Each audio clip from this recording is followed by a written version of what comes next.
Welcome to Lizzie's Workshop. Today I'm going to show you how I made my most recent canvas called Curtain Call.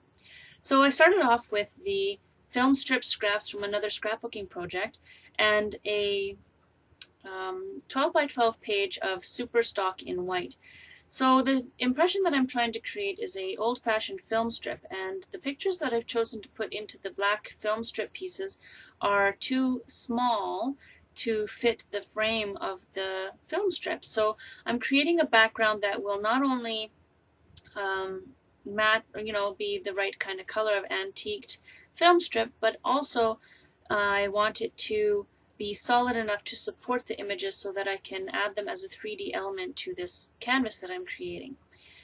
So I've started off on this paper with Distress Inks by Ranger or Tim Holtz, and I can't remember what colors they are. They're like an olive, a brown, so walnut stain, crushed olive, peeled paint, and then the red that I added in there is called Sugar Plum, and it's a Mr. Huey's mist.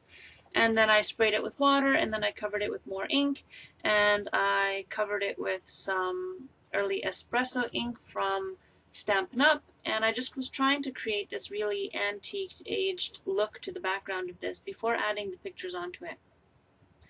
So I'm trying to dry this, and it's not going to 100% dry. That's just the nature and the thickness of the cardstock, and it really absorbed a lot of that ink. So it's going to have to dry overnight. But before it does, I'm going to add all of my wet mediums so that they all can dry together at once, and I don't have to really waste any time worrying too much about it. So I line up the way that I'm going to want the film strips, and then I put my ruler down and draw the lines on there so that I can just put when I glue them on individually, because they are in segments, I can just add them on there and not have to really worry too much about alignment because I've already got the line in there that will show me where to put them. So there's a lot of color variation in this, and I'm okay with that. That's actually not a bad thing at all. And then I'm going to assemble this film strip. So the little pictures that I have here are not real pictures. They are clipped out of a film strip kind of component of graphic 45 paper, and that is called the Curtain Call collection, and the page that I took it from, or the actual selection I took it from, is called All That Jazz. So the paper that I have here says that it's from 2011, and I got it at a discount store as they were doing a garage sale, so I'm not sure that you can get it anymore. So what I'm doing with these pictures as I'm putting them on is I'm not using a gel matte medium, I'm using a gel gloss, acrylic gloss medium. And the reason that I'm doing that is I want them to be shiny film strip chunks. And I can't do that if I put a matte on there. And you'll find as you follow along in this video that I've been very diligent about keeping my workspace absolutely clean and wiping everything up at any chance that I can get. And the reason for that is that gloss mediums are very unforgiving when it comes to little bits and pieces of things getting stuck in them. They will show, they will shine right up, and you will be unhappy with the product that you create. So I have been very diligent in cleaning up any little mess that I end up with under any of these embellishments. So I just go through and I'm adding all of these in first because I want them to be the first layer, and then I'm going to be adding it to the 12 by 12 super stock page that I've already created a background on. And the reason that I chose the 12 by 12 super stock is not only because it is nice and heavy and thick and will support the background, but also because I wanted to make sure that I could glue everything down and it would actually adhere and stay and not be flimsy at all. So now I'm just using Mod Podge as a glue, and after it's all nice and glued down, I will put a gel gloss medium, an acrylic gel, over top of it once again. So the process, the method that I'm putting this on there is I'm starting on one side, and because I know it's going to curve, I am slowly just working my way across the vertical of the component of the whole thing and just kind of smoothing it out as it goes, because I don't want any bubbling. I want it all to be adhered, and then I'm just going around with my paintbrush and making sure it's all, I guess you could say, perfect. But yeah, and then I'll just add the next piece and the next piece and the next piece, using the pencil lines that I drew in as a bit of a guide in order to set up that first edge, and then I'm just smoothing it once again all the way across and all the way down, making sure there's no bubbles, making sure everything's nice and smooth and even, and basically just great. I did want it to look like a continuous thing, and I did succeed at that for the most part, I think. There were some spots that I just couldn't get to cooperate, and that is what it is. So after I've got the long one on, I go and I adhere the smaller one. Once again, I'm cleaning my space again, because every time I touch my paintbrush or anything else, the paint is moving. And why is the paint moving? Well, because it's all water-based. Water-based dye inks, water-based distress inks. Once they are quite nice and dry, they do tend to be mostly permanent. But if you spray them with water after that, you're gonna have a surprise with your project. So yeah, so that's all glued down, and what I'm gonna have to do is cover it in the gel acrylic gloss after I age the photos. So see how they're all nice and creamy and brown and creamy and black? Well, now I'm taking the early espresso, and I am just inking up the edges to add faded or an aged look to each one of those edges throughout this film strip. After that, I'm going to take my acrylic gel that's a gloss, and I'm going to cover it all back up and make it all one cohesive unit. And not only that, but it's going to make it very, very shiny. And when you're thinking about using a gloss gel, you really have to think about your brush strokes. And so what I'm doing is I'm going over the darkness of it, and then I'm going over the pictures of it. And when I do that, I want to make sure that whatever brush strokes are left, I'm going to be happy with in the long run. The next step that I'm going to do, or the next embellishment that I'm going to deal with, is these ripped up pieces of paper. And I'm using them as a background as well, or a piece of the background. And what I did is I took some Tim Holtz Distress Paint. The colors, I believe, are brushed corduroy and maybe antique linen, with a touch of tea dye and a touch of antique bronze. They're all distress paints. And then I sprayed them with water, and then I just dragged my paper through. Tim Holtz, on his YouTube channel, he has a lot of demonstrations of this and all the different colors you can get and all the different effects you can get. And really what I just wanted here was just paper that was covered and textured and looked like it had a lot of character to it. Like an old newsprint or an old playbill or something like that. But yeah, and then I sprayed them each with water, let them react for a minute, and then I held them down with my tweezers and dried them a little bit, because when you spray the distress paints with water, they're going to keep reacting until they dry. And a lot of times what you're going to end up with, if they're wet enough, is just one big mass of color that has no differentiation within it. It just becomes this homogeneous color, rather than all these differentiated different shapes and colors and texture or a different depth to a piece of paper. So I did want to go through and dry it a little bit, just to make sure that I did keep those strong elements in there. And then I added them to that cardstock page, because this is my to dry overnight page. This video is an extremely long video for me. Normally I try to stick to below 20 minutes, but this video is a very, very long one. And the reason for that is that this project probably took me about, I would say, about 9 to 10 hours. And the reason for that is all the embellishments that I'm making and all the components and I had to, dig through drawers and shop my stash and make sure that I got everything that I wanted. And then I would end up going through something and find something that I really wanted. Like this little tag is the title of a book, and the title of the book is I Was Dancing. Now, the person that I'm making this canvas for, she's always been a person who has been interested in the arts. She has been in plays. She has done some singing. She really enjoys watching movies and going to plays and participating in those kinds of things. She raised a beautiful daughter who is a swing dancer, and that's why the swing dance paper was just so perfect for that. I suspect they're dancing in Charleston, but I have no clue. So all in all, this paper was inspiring, and the tag that I had taken out, that was just the title of a book. And as I was ripping up my book paper, I found that book within the Reader's Digest that I was ripping the stuff out of, and it just was so perfect to put that little tag on there of I was dancing. This red tag was too bright and it was too smooth, and I'm trying to create kind of more of an antiquated kind of look to this canvas. So I ran it through with the folder and gave it some texture. And the texture that I gave it, if I could find the folder, I could tell you, but I guess I've put it away already.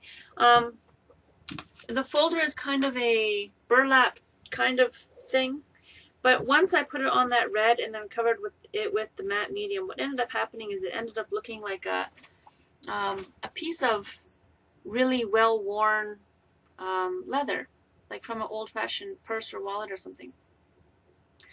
So this title, this I Was Dancing, it got faded as I was adding different layers of ink and paint and distress to it. So I just took my Jelly Roll pen and I went over it one more time. And with all the other components, I'm going to go through and I'm going to make sure that it all is nice and sealed by either covering it with a Mod Podge or covering it with a gel matte medium. Yeah, I'm going to use Mod Podge for this one, it looks like. So yeah, I just made sure that once again, all the inks are water-based inks, and that wasn't working, so I just smothered it with it anyways. So this was Mod Podge, and that left it as a very flexible tag and like a worn leather kind of look to it. Sorry, my husband brought me a glass of wine. I was working quite late at night, and he thought I deserved it, so that was nice. So once again, because I'm using all kinds of inks and all kinds of paints and all that stuff, I am being very diligent because I don't want the inks and paints and everything to rub off without control onto other components that I'm putting into this piece. From the last time that I was in the person's house who this piece is going to, she always has all these rich colors, all these rich golds and reds and you know, candlelight going and stuff like that, and you know, not necessarily things that are expensive, but things that are very bold. And so I wanted to make sure that I not only had bright colors and a mixture of colors and bold colors, but I also wanted to ensure that it would fit in with her decor in case she did end up wanting to put it onto her walls.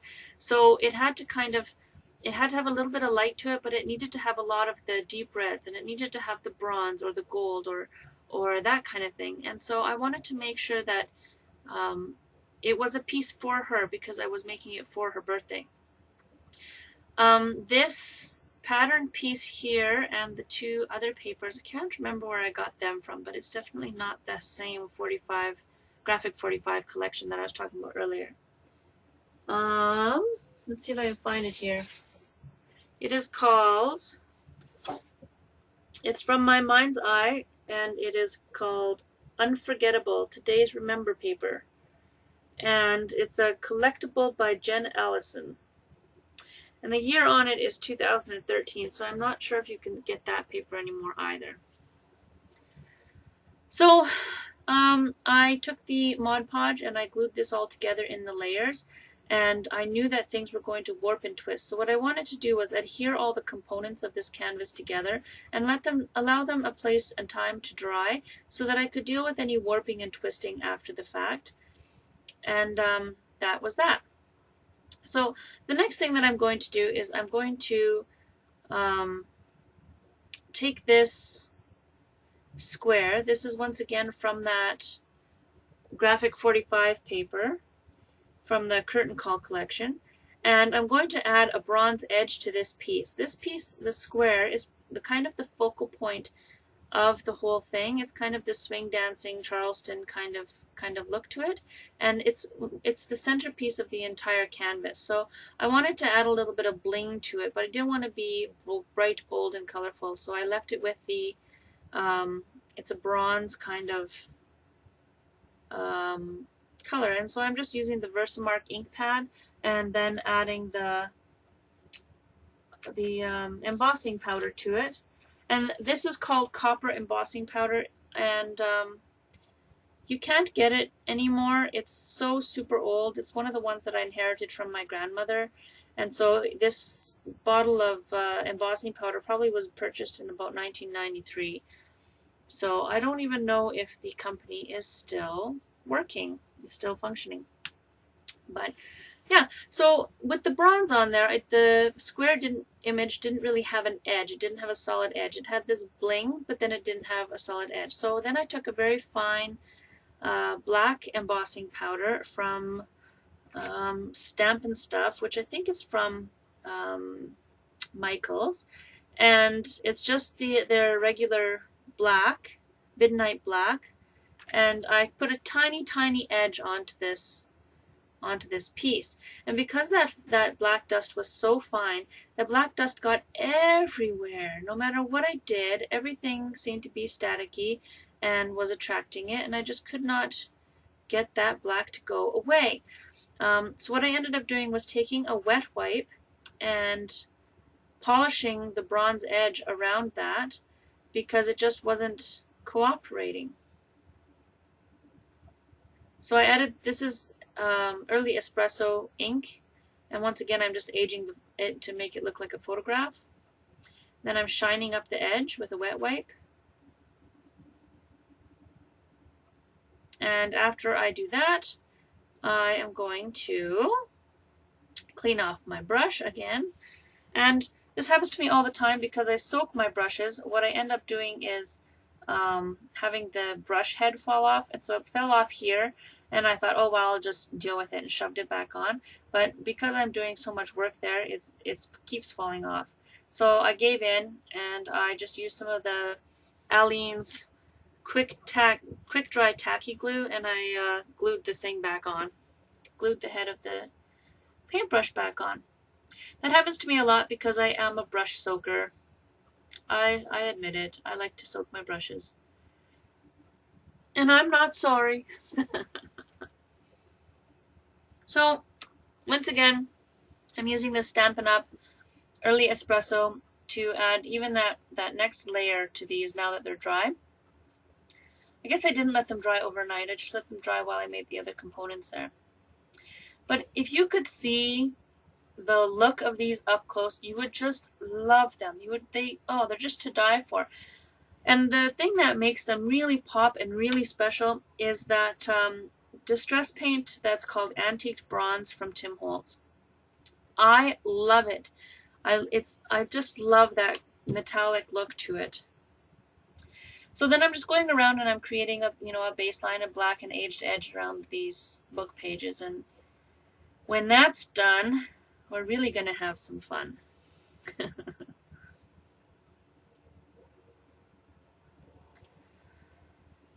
So these little tickets, they're also from Tim Holtz, and I bought a whole package of them quite a while ago, and I've used a couple of them here and there, but not a whole lot.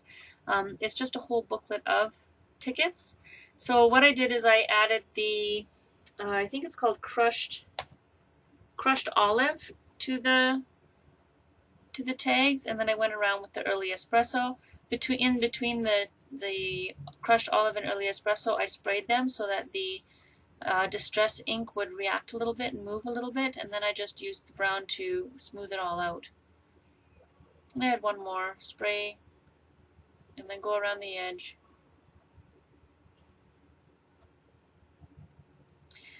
And then I have some more components. So now that every little embellishment is gonna get sealed so that it doesn't, it's really hard to seal an entire mixed media canvas once the canvas is finished. So basically what I'm doing is I'm sealing every little component on the top side so that in the event that something happens where a little bit of moisture gets on everything, she can dab it off and not have to worry too much about what will happen when that happens. But if this project ever gets soaked, then it's just going to go to the crapper, I guess you could say, because it's really hard to seal something that is multi-layered.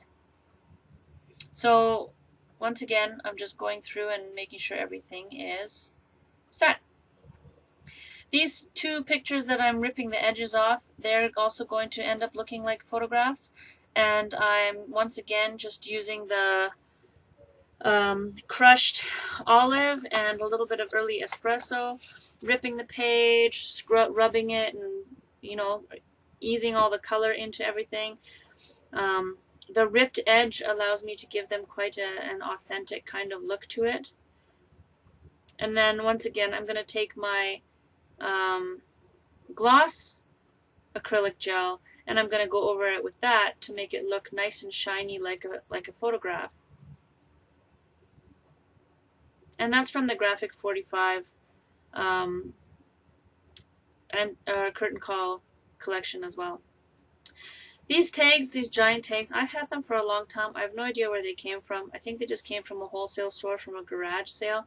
I buy a lot of stuff through them, and so yeah, I just went and got them all prepped and ready to go, and I didn't bother sealing those because they're going to be on a bottom layer. So I'm using my high gloss acrylic gel on these to give them the look of the photograph, and I'm going to let them dry. Clean up my mess so I don't spread any inks randomly on other projects. And that's once again because I'm working with a high gloss. And because I don't need the tags to be a high gloss, I'm just going over them with the Mod Podge gel. Mod Podge acrylic. Well, it's not acrylic, it's water-based. But yeah. The next component that I'm going to work on is all these leaves. These leaves I used in another project recently, and this is the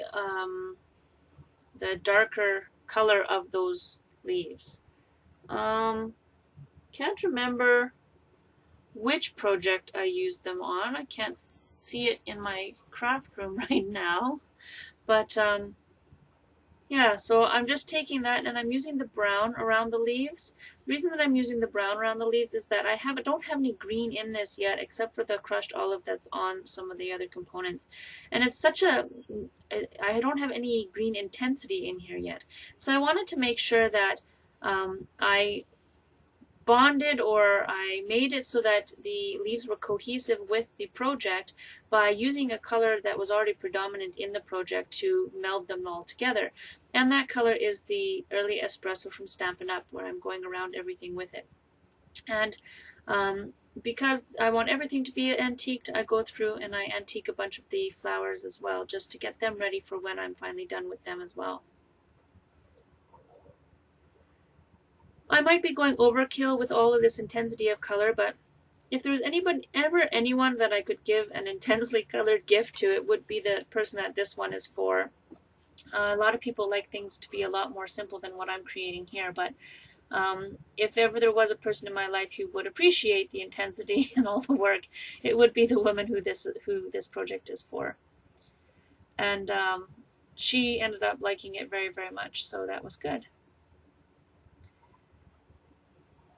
So yeah, once again, the reason that I did a video on this for leaves in a previous video on my YouTube channel, but the reason that I do it this way, where I put the matte gel medium down and then I just dab the leaves in it, it adds a really thick coat. But what it also does is when it hardens, it leaves these vein-like impressions, and it draws the water-based colors up through and makes it so that it's not just a clear gel that's layered, it's a clear colored gel that's layered to look like the veins of the leaves. And it really adds a lot of texture and depth to the leaves. That little jar, I don't know if you noticed previously, but that little jar was a real pain in the neck because it's a double-walled jar and it's starting to separate, so it's really frustrating. So now that my film strip is dry, I can go and cut it out. I got to a point in this project where I loved it so much that I didn't want to give it away anymore. And then I thought to myself, no, no, no.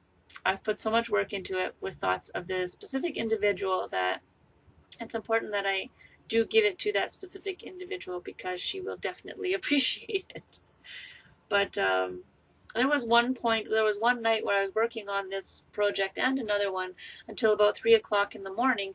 And at 3 o'clock in the morning, I was sitting there going, but I don't want to give it away. So just a heads up, staying up too late to work on your projects makes you very addicted to them, I guess you could say.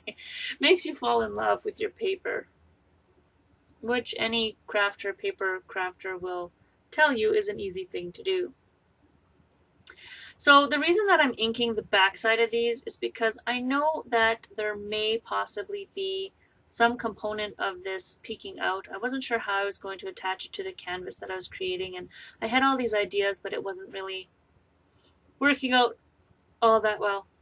So what I'm doing here is I am cutting the brown slots, not out, I'm just cutting slits in between where there would normally be either blank space or something else. So what I'm doing is I'm replacing that blank space with a red ribbon, and it's like a shiny red satin ribbon. And that goes along once again with the show business kind of thing. On this end of this ribbon, I put a ribbon threader, and We Are Memory Keepers makes them, I believe, because they have ribbon hole punch, patterned ribbon hole punches, and they have the ribbon threaders as well. And I don't use them often, and I have a lot of them. So what I ended up doing is being really thankful for this, because there's no other way that I could have gotten that ribbon through there so smoothly and perfectly through the entire thing. So I'm really happy that I had the ribbon threaders with me. They're like the same shape as those, you know, the anti-snore nose strips, how they, you know, open up and go over your nose. Well, this is the same type of idea. Well, there's elasticity to them, but it's the same type of shape to hold on to the end of that ribbon.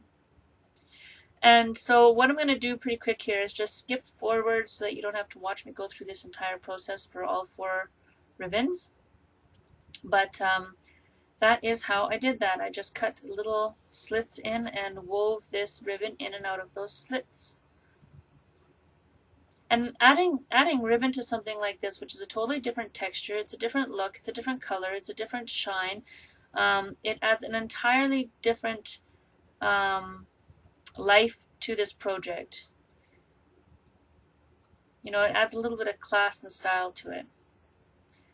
So then here's the ribbon threader. I'm pulling it off of one, opening it up, adding it to the next one and closing it, and off I go, adding the next ribbon in, making sure my slats are big enough, and putting it all in, and there they all are finished.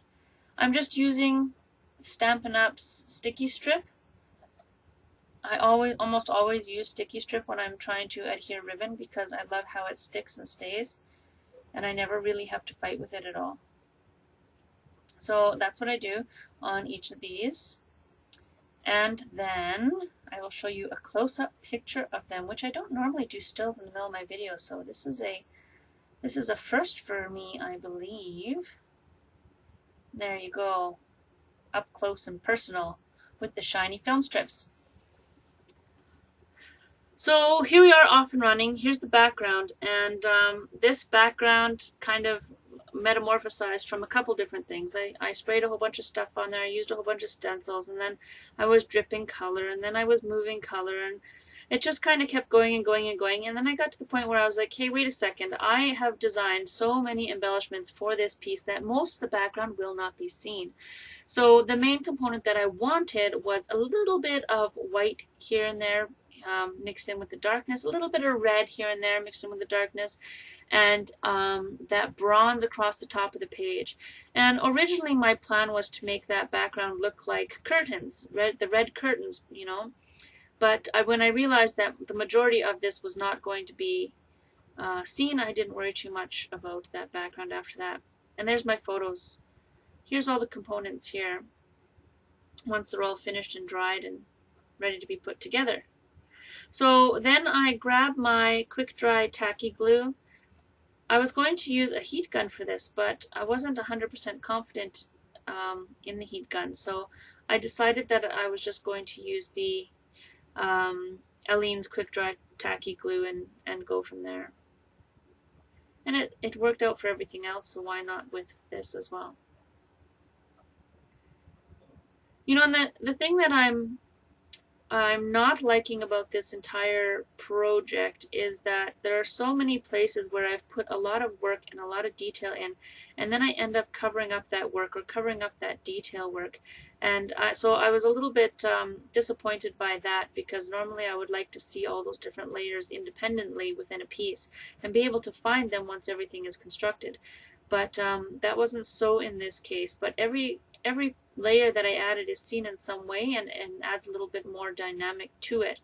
But I was sad to cover up that background because I could have done so much with it. I'm sad to cover up the strips of distressed paper because I was so happy with them, and I'm sad to cover this because I was so happy with it, and it just kind of went on and on and on. So here I am playing with the order of things and how I'm going to assemble everything, and trying to figure out what layers to put with what, and which flowers to use and which leaves to use, and that kind of thing. And I end up laying it out a few times and then dumping it all off and redoing it again. Sometimes I can just take a bunch of components, assemble them, and be happy with the way that I'm gluing them together. And other times what I'll do is I will assemble a project and then I'll dump everything off it, keep all the components, and reassemble it in a different fashion, just to kind of give myself an alternative perspective. And then once again I will dump it and usually end up on the third time round with a combination of the two that I started out with.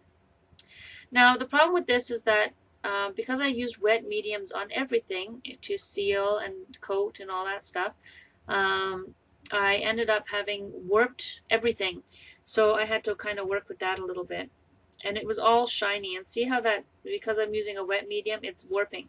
And I was okay with that because this one's not from a film. This one is an actual photograph. And old photographs can tend to warp a little bit and twist and turn and not be perfectly smooth or rigid anymore. These little pieces that I'm putting on, they're just tags from that Graphic 45 collection of the curtain call.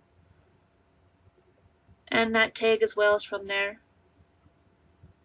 So the quick dry, I don't have to hold it long, but I do have to hold it down for a few seconds just to make sure that it does tack down properly. Originally I was going to leave this piece upside down to dry overnight, but once I realized how quick tacking this glue was, I wasn't too worried about it actually.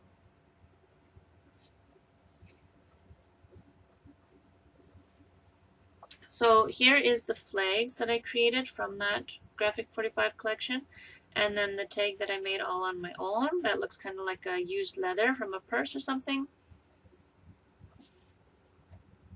That's a tag. And then there's the little title of the book that I pulled off. It says, "I Was Dancing." So I wanted to put these tags in there, but really I should have chopped these tags down and stuff like that. But the tags were the perfect size for those other pictures, so I did want to keep them, but at the same time I didn't need them to be so in my face. And I wanted to put the small film strip on that side and the large film strip on the other side, but it just wasn't working out the way I wanted it to. So I improvised with these two tags with this little dress form that I had created for a card project, and then kind of started just adhering things all together. The dress form comes in not only because of the era, not only because of the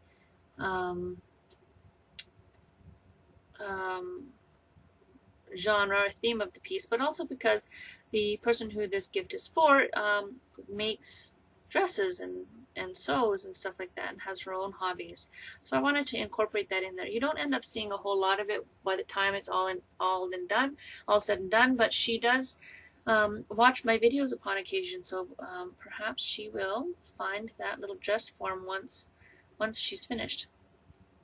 So then I grabbed a frame, and the frame is a, what is it, 11 by 17, no, 13 by 17, or whatever it is. I think it's 11 by 14 maybe, or whatever. And so I squish it all in there, and these canvases, I really like them because they have this label at the back, and the label is, you know, for the name, for the creator, for the date, for the reason, for the title of the piece, and so on, so that you don't forget. As soon as you flip it over, you're like, oh yeah, I need to fill that stuff out. And it's a real quick study just to quickly grab your pen and do so. I'm not sure that she'll ever take it apart and look at that. That doesn't really matter to me. But in the event that somebody disassembles it at some point, you know, even a generation or two down the road, they'll know who made it, and perhaps they'll be able to find me still on the internet and see how I created it, or if they're interested at all. That'd be neat. Every time that you create art, you're kind of creating something that's timeless. Some of your artwork will just kind of go to the wayside, and some of it will just be neglected or left in a book or whatever. But the pieces that really get seen, and the pieces that really carry forward through time, and the pieces that are cherished, you just have to value those. You just have to really appreciate where your art comes from, and how far you've come and how far you're going to go. My biggest problem is letting my art go. Nobody can love it as much as I do, or so I think. So it's very, very hard for me to say goodbye to projects that I have created. This project took a lot of time, and there were points in it where I wasn't sure that I loved it. And I kept saying to myself, every time I got to a point where I wasn't sure I didn't love it, I would say, okay, so you don't love it right now, so you're not done. And that's where what I ended up doing was I just kept going until I felt done.